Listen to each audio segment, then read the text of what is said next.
मुबशिर साहब, मीठा मीठा हपअप कड़वा कड़वा थूथू, इमरान खान की सियासत क्या वाकई में अमली तौर पर इसी मुहावरे के गिर्द घूम रही है? देखिए, बहुत शुक्रिया। मेरे दोनों मुअज़्ज़ज़ दोस्त जो हैं इन्होंने बात कर दी, लेकिन ये बात कर रहे हैं इन बिटवीन द लाइन्स। मैं अगर इमरान खान का अगर आपको सियासी माज़ी बताऊँ, तो आपको याद होगा ये वही इमरान खान थे जिनके पेंट हाउस पे जाके मियाँ नवाज़ शरीफ रहा करते थे।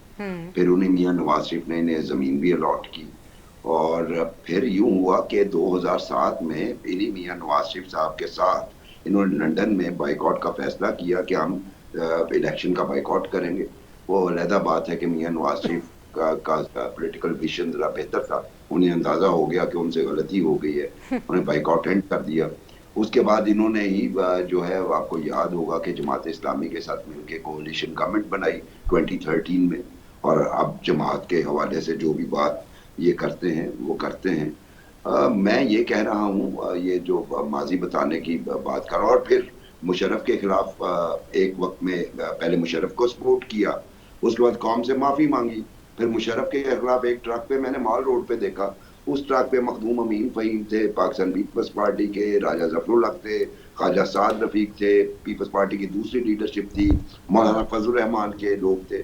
और इत्तेफाक की बात यह है कि इनकी गिरफ्तारी से 2 दिन पहले मेरी मुलाकात भी हुई इमरान खान साहब से ज़मान पार्क में, और मैंने उनसे यही सवाल किया कि देखिए आप पॉलिटिकल लीडरशिप के साथ बात क्यों नहीं करते? तो उन्होंने जो जवाब दिया मेरे लिए शॉकिंग था, और मैंने ये रेफरेंस दे के उनसे सवाल किया कि आपने माजी में इनके साथ ये इकट्ठा काम किया, तो फिर व्हाई नॉट नाउ? तो उन्होंने जवाब दिया, नहीं वो मेरी गलती थी, अपने आप को एनआरओ दे देंगे। हाँ, अलबत्ता मैं गुफ्तगू के लिए तैयार हूँ, लेकिन सिर्फ मिलिट्री लीडरशिप से। तो इससे मुझे अंदाजा ये हुआ कि ये एक पॉलिटिकल लीडर ये बात कर रहा है कि वो पॉलिटिकल लीडरशिप से बात करने को तैयार नहीं, लेकिन मिलिट्री लीडरशिप से बात करने को तैयार है। इसका मतलब है पाकिस्तान में सियासत और जमहूरियत दोनों का अल्लाह हाफिज। दूसरी तरफ से अगर बात करें, अभी ब्रिगेडियर साहब ने भी कहा और सलमान आबिद साहब ने भी क्रेडिट दिया आरिफ अलवी साहब को।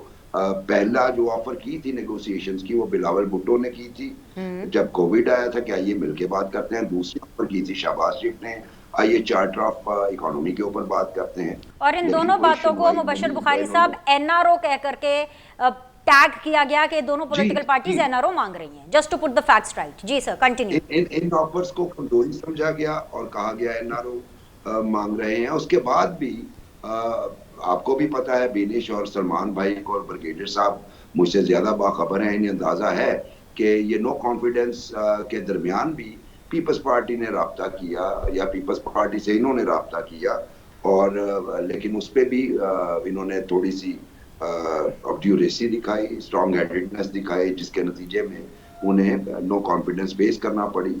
और फिर दूसरी बात यह है कि आपने बड़ा अच्छा सवाल किया था, लेकिन मैं उसका फिर हिस्टोरिकल रेफरेंस देना चाहूंगा कि 2013 में केपी में आपकी गवर्नमेंट बनी, उस इलेक्शन को आप धांधलीज़दा भी कहते रहे। केपी में आपकी गवर्नमेंट थी, नेशनल असेंबली में आपकी गवर्नमेंट नहीं बनी, आप धरना दे के बैठ गए। उसके बाद जब दोबारा 2021 में आपके खिलाफ नो कॉन्फिडेंस आए, तो आपने दोबारा यही किया कि रिजाइन करके बाहर चले गए स्ट्रीट। और अभी मैं समझता हूं कि ये बड़ी पॉजिटिव चेंज है, जो भी है हमें अप्रिशिएट करना चाहिए। महमूद खान अचकजई साहब के को हाथ बढ़ाना इमरान खान की मर्जी के बगैर नहीं होगा, या अगर एएनपी से बात हो या तो मौलाना भाई फजल रहमान मुबशिर भाई, कौन रोक रहा है फिर इनको कि शहबाज शरीफ से, बिलावल से, जरदारी साहब से, मरियम नवाज से इधर पंजाब में कौन रोक रहा है? इनसे भी हाथ मिला लें, हम नहीं देंगे ताना उनको यू टर्न का, हम भी तारीफ करेंगे। आप तारीफ ही कर रहे हैं ना कि अच्छी बात है, सियासी प्रोसेस ही यही होता है कि सबको साथ लेके चलना है। और मेरी जाती ख्वाहिश भी ये है, अगर आप मुझसे एक पाकिस्तानी के मुहिब वतन पाकिस्तानी होने के हवाले से, मेरी जाती ख्वाहिश है कि पाकिस्तान की पॉलिटिकल फोर्सेस को बैठ के मुल्क के मसाइल का हल निकालना चाहिए। ठीक है। और मैं ये सलमान आप उस प्रोग्राम में थे, इलेक्शन के फौरी बाद एक प्रोग्राम किया था, और मैंने उसमें कहा था ये कि मैं तो एक्सपेक्ट करूंगा मियाँ नवाज शरीफ से और आसिफ जरदारी साहब से कि वो समहाउ राब्ता करें, डायरेक्ट और इनडायरेक्ट, वट ठीक है। Ever suits them. और अडियाला जेल कोई उनकी रसाई से बाहर नहीं है, ऑफर तो करें ना, आगे देखिए क्या रिस्पांस आता है। एक दफे फेल होंगे, दूसरी दफे हो सकता है, तो अब पॉजिटिव इंडिकेटर्स आ रहे हैं ना।